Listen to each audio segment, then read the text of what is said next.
Today we're going to be creating this jig to create blanks for creating the semicircles for that go along with the rainbow stackers.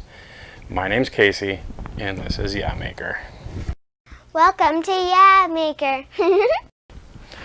Okay, so we have one of our trapezoids, and this is the blank to make the semicircle. What I need to be able to do without using my chop saw, because it is tiny little plywood, and using the chop saw I get a lot of tear out. I'd rather be using the bandsaw for something like this. So I need to make a jig that will hold this. Now that being said, the last time I made a jig, the video ended up being over 2 hours, and I want to kind of keep my videos down to about half an hour, so I may not go as in-depth on here, but if enough people ask for a more in-depth, I can go through and the next ones will be more in-depth. Otherwise I'm going to try and keep them shorter. But I went through a while ago and I came up with all the measurements for the different trapezoids, because I need to be able to make, I'll show you some of the rainbow stackers. So I've got these rainbow stackers all here. So I need the semicircles that match all of these. So we go all the way from our smallest one, see, and here's another one that I have cut out right now. It matches up to it. It's usually about the same size. I use the same jig to actually cut the circle. So depending on the wood, if it springs out or anything, it could be larger, it could be smaller.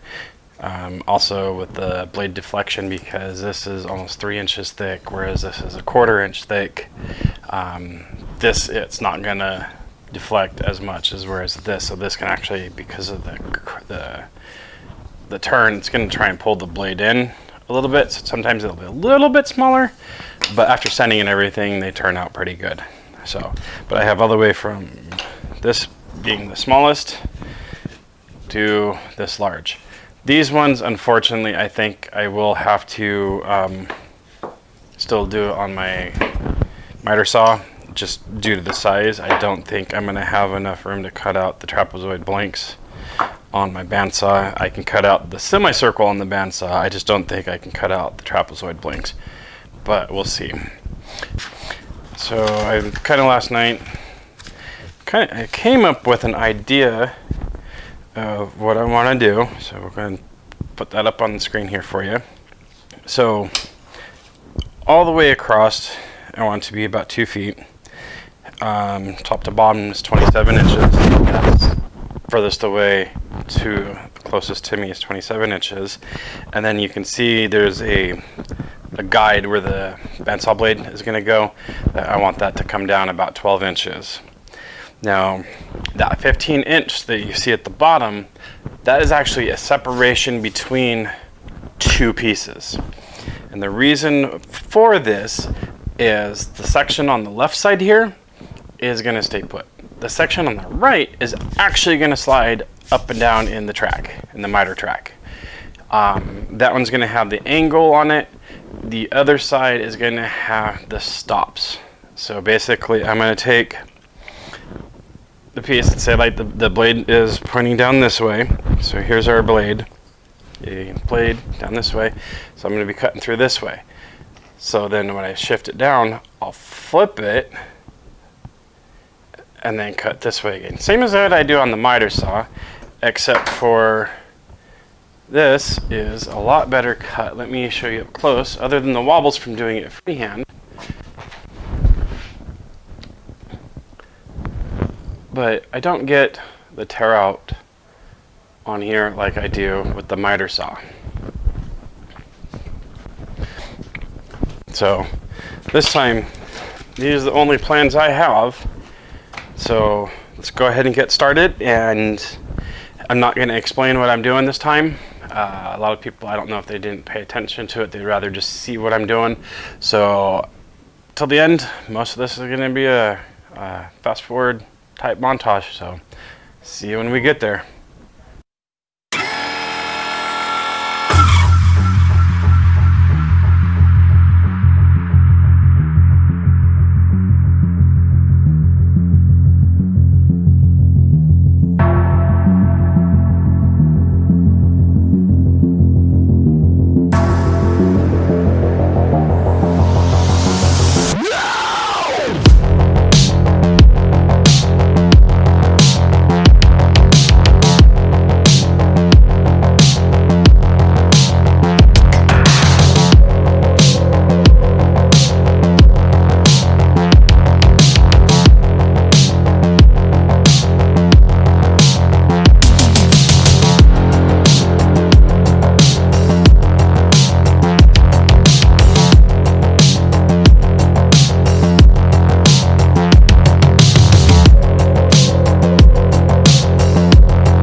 All right, so that seems like that works out pretty well.